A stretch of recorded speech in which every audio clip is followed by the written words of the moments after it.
ہمارے ملک کی سیاست اور ہمارے ملک کے مسائل جو ہیں نا، وہ صرف نواز شریف، زرداری اور عمران خان، ان تین شخصیات اور ان تین شخصیات کی ضرورتوں کے حوالے سے نہیں گھومتے، اور ان کو انصاف دینا قوم کو انصاف دینا نہیں، اور ان سے نا انصافی کرنا قوم سے نا انصافی نہیں ہے۔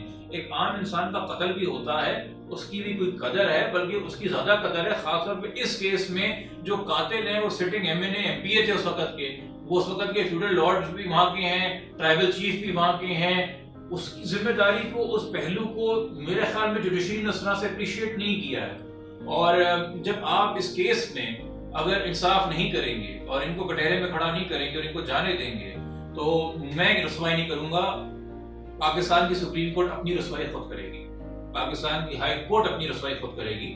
تمام فورمز پہ میرا بطور پاکستانی شہری، ایک وکیل، ایک آفیسر آف دا کورٹ ذمہ داری تھی کہ میں اپلیکیشنز اور پٹیشنز فائل کروں، جس کے سامنے حالات، واقعات، معاملات رکھوں اور ان کے سامنے گوش گزار کروں۔ ان کے ضمیر کے فیصلے اور ان میں کتنی ہمت ہے، کتنا خوف ہے یا کتنا انٹرسٹ ہے، یہ میں ڈٹرمن نہیں کر سکتا، یہ ان کو خود کرنا ہے۔ وہ کریں گے تو عزت کمائیں گے، نہیں کریں گے تو جواب میں جو ان کے بارے میں رائے قائم کی جائے گی اس کے بھی وہ خود ذمہ دار ہوں گے۔ ہم یہ مائی لارڈ یور لارڈ کے چکر کے اندر بہت رہ جاتے ہیں، مگر بات اتنی سی ہے کہ قاضی کے کردار کی قدر ہوتی ہے اگر وہ قاضی کا کردار نبھائے۔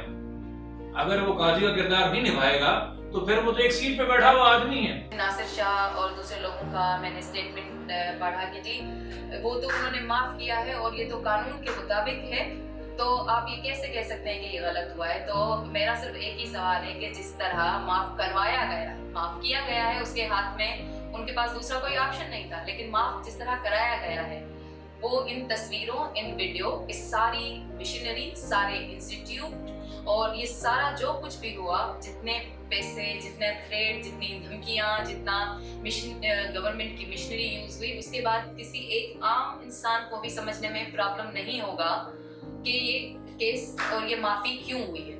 تو اس ملک میں یہ ذہن میں رکھیں کہ نئی ٹیکنالوجی کے ساتھ اور نئے یوتھ بلج کے ساتھ ہر کوئی اب سمجھتا ہے کہ صحیح غلط کیا ہے، کم سے کم رائے رکھتا ہے اور اس کو بیان کرتا ہے۔ Nobody is a holy and secret cow any more.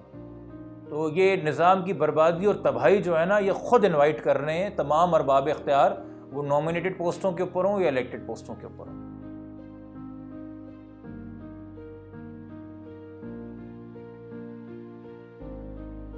یہاں پہ عام طور پہ یہ ہوتا ہے کہ باہر سے جو لوگ آتے ہیں ان کو لائسنس دیا جاتا ہے یہاں پہ شکار کا، قانونی طور پہ وہ ایک پرٹیکولر ایریا کا دیا جاتا ہے، لائک یہ نہیں ہوتا کہ ٹھٹھا کا دیا گیا تو وہ پورے ٹھٹھا میں کہیں پہ بھی جا سکتے ہیں، اس میں ایک سمال ایریا جو ہے بتایا جاتا ہے کہ اس میں جا سکتے ہیں۔ اور وہاں پہ بھی ایسے ہی ہوا اس دن کہ جو ایک دو لوگ تھے وہاں پہ شکار کے لیے آئے تھے، اس سے پہلے بھی آتے ہیں، تو ان کا کہنا تھا ناظم کا، جو ناظم جوکر تھا وہاں کا، جیسا ایک ایکٹیوسٹ تھا، اس نے ان کو کہا کہ بھائی آپ جو باہر کا ایریا ہے جہاں پہ شکار کی پرمیشن ہوتی ہے، آپ وہاں جا کے شکار کریں، آپ میرے گاؤں میں شکار نہیں کر سکتے۔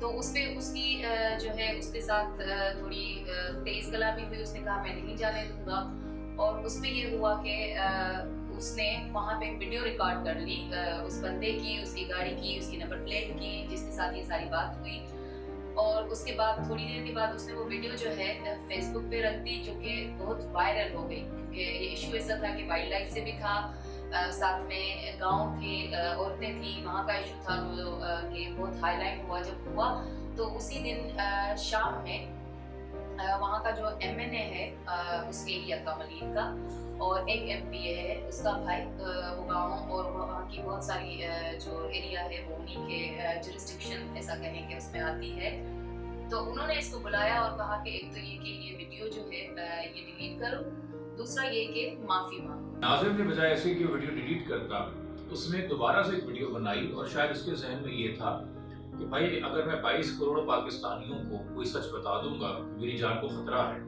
اور فیس بک کے ذریعے، میڈیا کے ذریعے آئی جی کو اور چیف جسٹس کو اور چیف منسٹر کو اور سب کو پیغام پہنچ جائے گا، تو شاید وہ میری پروٹیکشن ہو۔ ایک عام آدمی کے پاس اور کیا ہوتا ہے؟ اس نے ویڈیو بنائی، انفارچونیٹلی وہ ویڈیو جس کے اندر اس نے اپنے تھریٹس کے بارے میں بتایا، وہ حقیقی معنوں میں جو وائرل ہوئی وہ اس کے مرنے کے بعد، شہید ہونے کے بعد ہوئی۔ اس بات کا ہم سب کو افسوس ہے، ورنہ شاید پہلے کچھ سیکیورٹی یا پروٹیکشن کا انتظام ہو سکتا تھا۔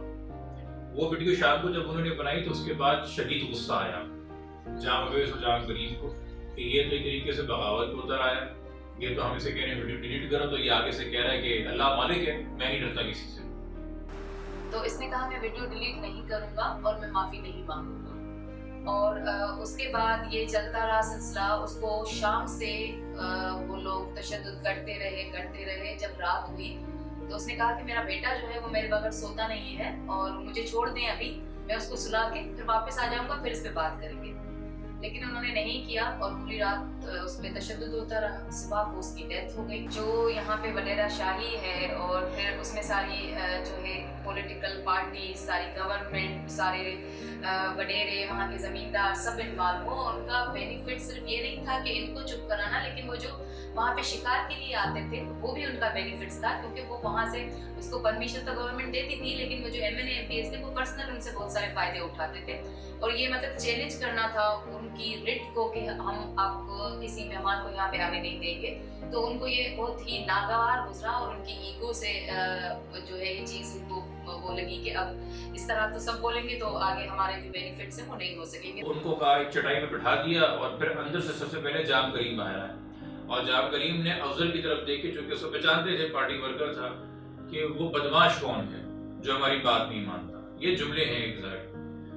تو اس کے اوپر اس سے پہلے افضل جواب دیتا، جو ہم اکثر دیکھتے ہیں نا فلموں میں ڈیوڈ اور گولائت، اور ہم کہتے ہیں اصل زندگی میں ایسا کہاں ہوتا ہوگا، اتنی ہمت کہاں کسی کے اندر ہوگی کہ وہ ظلم کے خلاف کھڑا ہو جائے.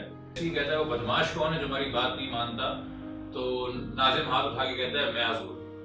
وہ اس کا اتنا کہنا ہوتا ہے، اس کا فون چھیننا چاہتا ہے، وہ اپنے گارڈوں کو اشارے کرتے ہیں، اس کو مارنا پیٹنا شروع کر دیتے ہیں. اسی دوران جام کریم کہتا ہے کہ تم عربوں سے معافی مانگو. تو ناظم آگے سے کہتا ہے میں نے کچھ غلط نہیں کیا ہے، عرب مجھ سے معافی مانگے.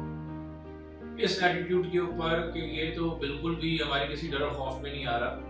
باقاعدہ ایک جگہ ہے جو کہ اپنے بیان میں افضل بتا رہا ہے جام ہاؤس میں، جس کو ٹارچر سیل کہتے ہیں. اور جام ہاؤس میں ایک مقامی مسجد ہے اندر، اس کے ساتھ ہے وہ واقعہ. اسے کہا جاتا ہے کہ اسے ٹارچر سیل لے کے جاؤ، گارڈ وہاں لے کے جاتے ہیں اور پھر تقریباً آدھے گھنٹے تک افضل کہہ رہا ہے کہ مجھے بھائی کی بہت ہی تکلیف میں چیخنے چلانے کی آوازیں آتی ہیں.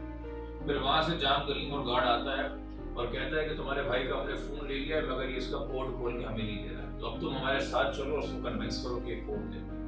یہ اس کو پھر ٹارچر سیل میں لے کے جاتے ہیں، جہاں پہ وہ ایک بڑی حالت اپنے بھائی کو پاتا ہے، اس کو لگ بھگ چوٹیں لگی ہوئی، اس کو مار رہے ہیں اور وہ اپنے بھائی کی منتیں کرتا ہے کہ کوڈ کھول دو.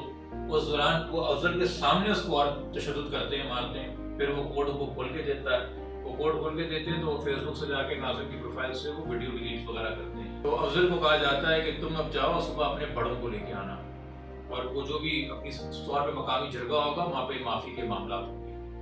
افضل کہتا ہے جی ٹھیک ہے، بہتر ہے. وہ اپنے بھائی کو پکڑنے کی کوشش کرتا ہے تو جام کریم کہتا ہے کہ تمہارا بھائی کہیں نہیں جائے گا، یہ صبح تک یہی ہے جب تک یہ سارے نہ آ جائیں، سب کے سامنے فیصلہ نہ ہو جائے. اور یہ ویسے ہی اپنی معافی نہیں مانگا. تو اس کے اوپر افضل کہتا بھی ہے کہ آپ نے ہمیں صحیح دھوکے سے بلایا، آپ نے بات کرنے کے لیے بلایا تھا اور آپ نے میرے بھائی کا یہ حال کیا ہے. وہ اس کے سامنے اس کے بھائی کو جام ہاؤس کے گارڈ روم پہ بند کرتے ہیں اور وہاں سے اسے کہتے ہیں کہ بس کہیں ابھی دیدار کر لو اور ابھی صبح اپنے بڑوں کو لے کے آنا. اور وہاں سے نکلتے ہیں تقریباً واپسی گھر کے راستے کے اندر تقریباً 4 سوا 4 بجے. کوئی کھانے کا بیچ میں ڈھابا آتا ہے جہاں پہ وہ رکتے ہیں اس کے گارڈ افضل کے ساتھ اپنے لیے کچھ کھانا ناشتہ لینے کے لیے. وہاں پہ بیٹھے بیٹھے کال آتی ہے فون پہ گارڈ کے نیاز کے جام اویس کی، اور جام اویس کہتا ہے اسپیکر آن کرو تاکہ افضل کو آواز آئے. اور جام اویس کہتا ہے کہ بھائی تیرے بھائی نے تو جو پہلے کیا تھا اس میں بہت بڑی غلطی کر دی ہے. اس نے کہا کیا سے؟ کہتا ہے ابھی ہم نے اس کا واٹس ایپ کھول کے دیکھا ہے تو اس نے ایک وکیل سے بھی رابطہ کیا. جرم یہاں پہ دیکھیے کیا ہے ابھی تک اس پورے واقعے میں: citizen journalism, freedom of expression, right to protest اور ایکسیس ٹو جسٹس. وکیل سے بات کرنا ایک گناہ ہے. ظلم کے خلاف یا اپنے ساتھ کوئی برا رویہ ہو اس پہ آواز اٹھانا گناہ ہے. آپ کو جان سے مارنے کی دھمکی آ رہی ہے، اس سے لوگوں کو فیس بک کے ذریعے آگاہ کرنا گناہ ہے. انہی گناہوں کی سزا اس کو یہ دی گئی کہ جب صبح افضل وہاں پہنچا 11 ساڑھے 11 بجے تو وہاں جو لوگ بیٹھے تھے انہوں نے کہا بھائی تمہارے بھائی کا تو انتقال ہو، وہ مر گیا. زخموں کی تاب نہ لاتے تھے. ہمیں کوئی کیس کے حوالے سے نہیں، ہم جسٹ ایسے کہہ سکتے ہیں کہ سولیڈرٹی میں ہم شیرین سے ملنے گئے، فیملی سے ملنے گئے، اور ساتھ ہی ہم نے